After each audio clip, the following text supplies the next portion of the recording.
myself Khyati Vyas from JMP English Medium Saraswati Group of Education. Today I am conducting this session for grade 5. Subject is SS. We are discussing chapter number 3, the freedom struggle, the Gandhian phase 1919 to 1947. And this is my session number 2 for this chapter. So kids, what did we learn in our previous session? इसके पहले के session में हमने क्या learn किया था? इसके पहले के सेशन में हमने ये लर्न किया था कि गांधी जी कौन थे, उनका जन्म कब हुआ था, कहां पर हुआ था. He was born in Porbandar in Gujarat in year 1869. Then he studied law की स्टडी की थी और 22 इयर्स तक साउथ अफ्रीका में प्रैक्टिस की थी लॉ की. फिर वो इंडिया में आए. इंडिया में जिस तरीके से इंडियंस की हालत थी, ब्रिटिशर्स उन्हें एक्सप्लॉइट करते थे, उसको देखकर बहुत दुखी हुए और फिर उन्होंने सोचा कि मैं अपनी luxuries, I will give up my luxuries also. So he started living a simple life जीने लगे. He started living with untouchables also. He named them Harijans. उनको हरिजन के नाम से पुकारा गया. बाद में हरिजन मीन्स चाइल्ड और children of God. Then his struggle was based on Satyagraha. Gandhi ji का स्ट्रगल सत्याग्रह पर बेस्ड था. सत्याग्रह मतलब ट्रूथ एंड नॉन वायलेंस, सच्चाई और अहिंसा. इसके मार्ग पर वो चलते थे. We also discuss the Rowlatt Act. Rowlatt Act के बारे में हमने डिस्कस किया, जहां पर किसी भी गवर्नमेंट की रूल्स को फॉलो करने से अगर कोई इंडियन मना करता है, mind it, I am talking about British government. British government जो भी रूल बनाते थे, अगर हम उसे फॉलो नहीं करते तो anybody can, policeman who are working for Britishers, वो हमें पकड़ कर जेल में कैद किया करते थे. And we were also not taken to any court में ले जाना या उसके बारे में कोई पूछताछ भी नहीं करते थे. बस उनका मन किया तो जेल में कैद कर लो. ये होता था रॉलेट एक्ट में. Then we discussed about the Jallianwala Bagh massacre which took place on 13 April 1919. 13 April 1919 को जलियांवाला बाग मैसेकर हुआ था. ये हुआ था अमृतसर के जलियांवाला बाग में, जहां पर जनरल डायर के ऑर्डर से वहां पर मीटिंग होने वाली थी, पीसफुल मीटिंग थी. तो लोग इकट्ठा हुए थे बाग के अंदर. उस बाग का एक ही दरवाजा था जिसको जनरल डायर के ऑर्डर से पुलिसमैन ने बंद कर दिया था. लोगों को अंदर बाग में कैद कर लिया था और फिर जला दिया गया था, जिसमें थाउजेंड्स ऑफ पीपल जलकर मर गए और बहुत सारे लोग इंजर्ड भी हुए थे. After this massacre, Indian National Congress formed a non cooperation movement in 1920. 1920 में नॉन कॉपरेशन मूवमेंट स्टार्ट किया इंडियन नेशनल कांग्रेस में और इसके लीडर थे Mahatma Gandhi ji. Now let us see in today's session what was non cooperation movement. Non cooperation movement क्या है? The non cooperation movement was non violent protest and followed the method of सत्याग्रह.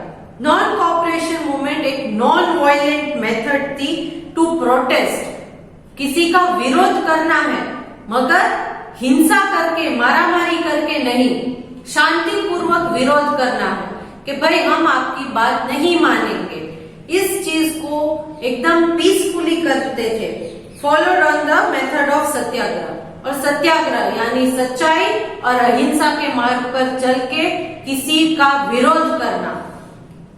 इस method को follow किया करता था the non cooperation movement. The ultimate goal was to attain freedom by peaceful means. और इसका final and हमें result क्या चाहिए था कि हमें आजादी चाहिए. आप किसी भी तरीके से आजादी तक पहुंचना है, किसी भी तरीके से आजादी तक पहुंचना है, पर मारामारी करके, वायलेंस करके नहीं. नॉन वायलेंस एंड सच्चाई, ट्रूथ एंड नॉन वायलेंस. इस तरीके से आजादी कैसे हम पाए, ये किया था. Thousands of Indian joined this movement. इस नॉन कोऑपरेशन मूवमेंट में हजारों इंडियंस ने पार्ट लिया था.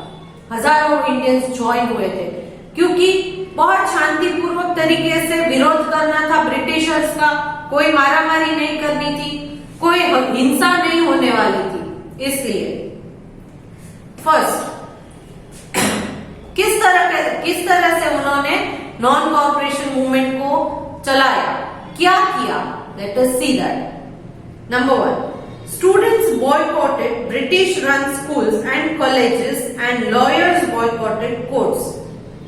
स्टूडेंट्स जो पढ़ते थे उन्होंने ब्रिटिशर्स की बनाई हुई स्कूल्स या कॉलेजेस में पढ़ना छोड़ दिया कि भाई हम इंडियंस हैं तो इंडिया की ही स्कूल या कॉलेज में पढ़ेंगे, ब्रिटिशर्स की स्कूल्स या कॉलेजेस है उसमें पढ़ाई नहीं करेंगे। एंड लॉयर्स बॉयकॉटेड कोर्ट, और इंडिया के लोग जो लॉयर थे उन्होंने कोर्ट में जाके काम करने से मना कर दिया कि भाई हम आपके लिए नहीं काम करेंगे, हम लॉयर्स हैं मगर हम इंडियंस हैं, तो आप हमारे ही विरुद्ध अगर कुछ करते हो तो हम क्यों उसमें पार्ट ले। इसीलिए इंडियन लॉयर्स ने कोर्ट में जाने से मना कर दिया, क्योंकि कोर्ट में क्या होता था कि गवर्नमेंट की पूरी ब्रिटिश की है तो ब्रिटिश गवर्नमेंट के बारे में के फेवर में ही सारे के सारे केसेस जो है वो लड़े जाते थे कि भाई गवर्नमेंट ने ये कहा है तो ये करना पड़ेगा, गवर्नमेंट ने वो किया है तो वो करना पड़ेगा। बट इंडियंस के लिए ये बहुत प्रॉब्लमेटिक था, तो इसीलिए लॉयर्स ने कोर्ट में जाने से इनकार कर दिया। बॉयकॉट करना मतलब मना करना, किसी चीज के लिए मना करना। Next, people picketed shops selling British made goods and asked people to buy Swadeshi or Indian made goods instead. Picket means protesting outside entrance of factory or shop in order to stop work. People picketed shops selling British made goods, मतलब British की बनाई हुई चीजों को जिन दुकानों में बेचा जाता था उन दुकान के बाहर लोग बैठकर उस दुकान को बंद करने की डिमांड करते थे कि ये दुकान में ब्रिटिशर्स की बनाई हुई चीजें बिकती है तो इस दुकान को बंद करो, यहां से कोई चीजें नहीं खरीदती है, इस दुकान को बंद करना है। And made ask people to buy swadeshi और इंडियन मेड गुड्स, और लोगों से ये विनती करते थे कि आप यहां से चीजें मत खरीदो, ये ब्रिटिशर्स की बनाई हुई चीजें हैं, आप इंडियन मेड या स्वदेशी गुड्स खरीदो, या हमारे देश में जो चीजें बनती है उसे खरीदो। तो इस तरह से हम आज भी करते हैं ना, लास्ट टाइम भी मैंने आपको बोला था कि चाइनीज चीजों को हमने बैन किया है, मतलब क्या कि चाइना की बनी हुई चीजें नहीं खरीदेंगे, करेक्ट। तो इसी तरह उस टाइम पे ब्रिटिशर्स, आज तो हम बहुत लिबरली बोलते हैं सिर्फ, मगर होता नहीं है, मगर तब ब्रिटिशर्स की बनी हुई चीजों को कंप्लीटली इंडियंस ने बॉयकॉट कर दिया था, नहीं खरीदेंगे, हमारे देश में जो चीजें बनी है उसी का हम यूज करेंगे, अगर नहीं मिलती है आपकी वाली चीजें तो उसके बगैर भी काम चला देंगे, मगर आपकी चीजें तो नहीं यूज करेंगे। Elections and government functions were boycotted and titles and honors given by the British were returned. Elections, government के इलेक्शंस जो आते थे वो, और गवर्नमेंट के फंक्शंस मतलब गवर्नमेंट जो कोई भी काम करता था, गवर्नमेंट के जॉब जितने भी इंडियंस करते थे, तो उन्होंने इलेक्शन में पार्ट लेना बंद कर दिया कि हम चाहे गवर्नमेंट में हो तो भी हम इलेक्शन में पार्ट हिस्सा नहीं लेंगे, करेक्ट। एंड गवर्नमेंट फंक्शंस को बॉयकॉट कर दिया था कि गवर्नमेंट की बनी किसी भी चीज को हम नहीं मानेंगे, गवर्नमेंट कोई भी बिल पास करे, कोई भी काम करे, हम उसमें साथ नहीं देंगे। And the titles and honours given by British were written. उस जमाने में ब्रिटिश किसी का सम्मान करने के लिए, हम आज के जमाने में जैसे श्री, श्रीमान, श्रीमती ये सब लगाते हैं, करेक्ट। तो तब के जमाने में भी ब्रिटिशर्स कुछ टाइटल्स दिया करते थे, जैसे कि सर है, जनरल, लॉर्ड, ये सारे टाइटल्स थे, करेक्ट। तो उन टाइटल्स को भी, जितने इंडियंस को ब्रिटिशर्स ने टाइटल्स दिए थे, तो उन इंडियंस ने उनके टाइटल्स भी रिटर्न कर दिए थे कि हमें ये आपके दिए हुए टाइटल्स नहीं चाहिए। Notable among the protest was the poet Rabindranath Tagore, who written knighthood bestowed upon him by the British in 1950. सबसे यादगार था वो है हमारे पोएट रविंद्रनाथ टैगोर ने अपना टाइटल, उनके पास कौन सा टाइटल था? नाइटहुड टाइटल था, जो उनको ब्रिटिश ने 1915 में दिया गया था ब्रिटिश द्वारा। पोएट रविंद्रनाथ टैगोर को नाइटहुड का टाइटल दिया गया था ब्रिटिशर्स द्वारा 1915 में, बट उन्होंने उस टाइटल को भी रिटर्न कर दिया था कि मुझे यह आपका दिया हुआ टाइटल नहीं चाहिए। नाइटहुड का मीनिंग क्या है? The title of the rank of a man who has been given a special honor by the king or queen and has the title sir before his name. तो ये king या queen के द्वारा दिया गया एक सम्मान है नाइटहुड, मतलब करेक्ट। ब्रिटिश की या ब्रिटेन की किंग या क्वीन ने अगर कोई टाइटल ऑनर दिया है तो उनमें से एक है ये नाइटहुड, जिसमें उनके नाम के आगे सर का यूज होता है। फॉर एग्जाम्पल रविंद्रनाथ टैगोर है तो सर रविंद्रनाथ टैगोर सर दिया जाता था। तो ये टाइटल भी उन्होंने जो उनको 1915 में दिया गया था उस टाइटल को रिटर्न कर दिया। But the movement which was suppose to be peaceful turn violent in 1922 at Chauri Chaura in Uttar Pradesh. ये मूवमेंट नॉन कॉर्पोरेशन मूवमेंट वो एकदम पीसफुल वे में नॉन वायलेंस से चलने वाला था, मगर चौरी चौरा नाम की जगह उत्तर प्रदेश में है, वहां पर ये कुछ अलग तरीके से it turn to be violent, peaceful तरीके की बजाय थोड़ा वायलेंट हो गया, वहां लड़ाई झगड़ा स्टार्ट हो गया 1922 में। The movement which was suppose to be peaceful मतलब जिसको पीसफुल होना चाहिए, it was turn to be violent, वो वायलेंट बन गया, मारामारी पर लोग उतर आए। कब? इन 1922 और कहां पर? Chauri Chaura in Uttar Pradesh. A procession of farmer was fired by the British and in retaliation the people burned down the Chauri Chaura police station. एक फार्मर का वहां पर क्या हुआ था? फार्मर का प्रोसेशन जुलूस जा रहा था जिसमें बहुत सारे फार्मर्स थे, मगर ब्रिटिशर्स ने उन फार्मर्स के अगेंस्ट फायरिंग की और उन्हें मार डाला। इसके बदले में उन लोगों ने वहां के पुलिस स्टेशन को ही जला दिया, वहां के पुलिस स्टेशन को, they burn the police station there in Chauri Chaura. Disappointed Gandhi ji called off the movement. इससे बहुत दुखी होकर गांधी जी ने इस मूवमेंट को यहीं पर खत्म कर दिया। कॉल्ड ऑफ द मूवमेंट मतलब इस मूवमेंट को रोक दिया। किस मूवमेंट के बारे में हम बात कर रहे हैं? नॉन कॉपरेशन मूवमेंट जिसमें एक्चुअली सत्याग्रह को फॉलो करना था, मतलब ट्रूथ एंड नॉन वायलेंस। मगर यहाँ पर चौरी चौरा उत्तर प्रदेश में क्या हुआ? यहाँ पर जो फार्मर्स का प्रोसेशन जा रहा था वहां पर गोली चलाई गई, फायरिंग की गई और फिर उसके बदले में उन लोगों ने पुलिस स्टेशन को जला दिया। तो यहाँ वायलेंस स्टार्ट हुआ और गांधी जी को ये बिल्कुल पसंद नहीं आया, क्योंकि उनकी एक ही बात थी कि नॉन वायलेंस, शांतिपूर्वक, हिंसा नहीं होनी चाहिए, किसी के ऊपर भी हिंसा नहीं करनी है, मारामारी नहीं करनी, किसी को भी मारना नहीं है। मगर यहाँ तो पूरा पुलिस स्टेशन ही जला दिया गया। तो इस वजह से दुखी होकर गांधी जी ने इस नॉन कॉपरेशन मूवमेंट को ही कॉल्ड ऑफ का मतलब बंद कर दिया। The Congress continued to protest against the government's act of suppression. Congress ने प्रोटेस्ट करना स्टार्ट किया गवर्नमेंट की सप्रेशन की एक्ट को। Some Indians who were disappointed with the withdrawal of non cooperation act started revolutionary activities against the British.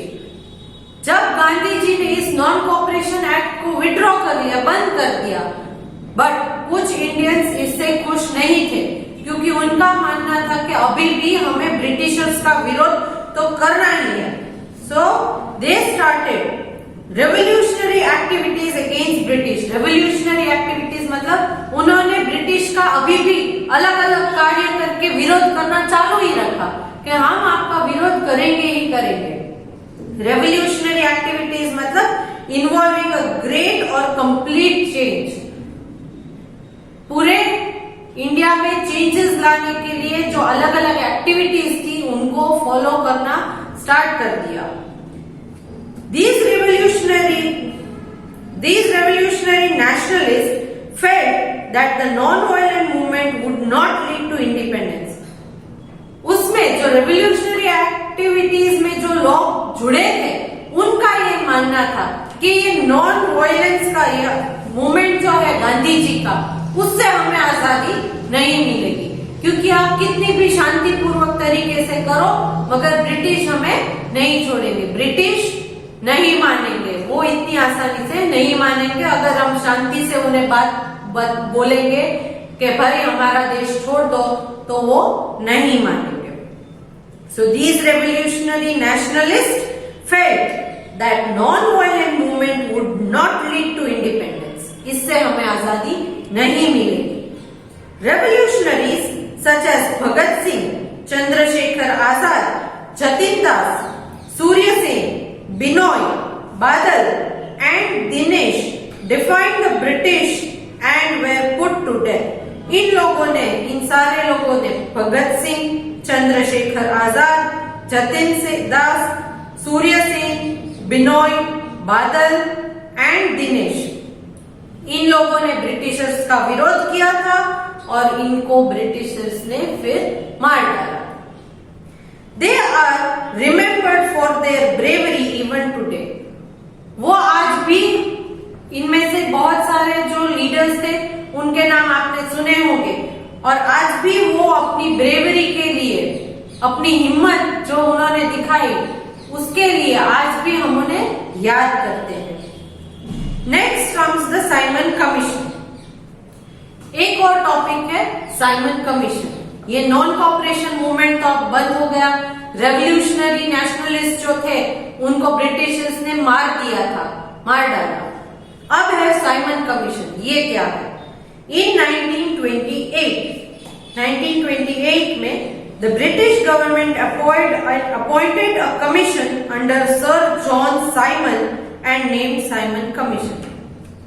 उन्होंने sir John Simon के under एक commission appoint की जिसको बोलते हैं साइमन कमीशन।